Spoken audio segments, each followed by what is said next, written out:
نحط الميه كده. هبدا احط الميه حاجه حاجه كده بالراحه، شويه بشويه، مع التقليب المستمر بالشكل ده كده. ده بيديكي 10 كيلو صابون.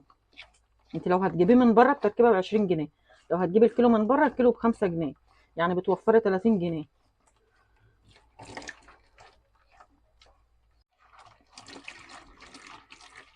نفضل نقلب كده على طول.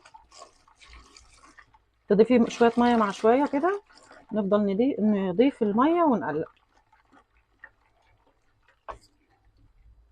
اهم حاجه في الصابون مرحله التقليب الاولانيه، هو اللي بتخليه ينجح معاكي. لو ما دوبتيش التركيبه كويس بيبقى خفيف. وغير كده وكده لما بتيجوا تغسلوا المواعين بتزودوه ميه، لانه بيبقى الرغوه بتاعته حلو.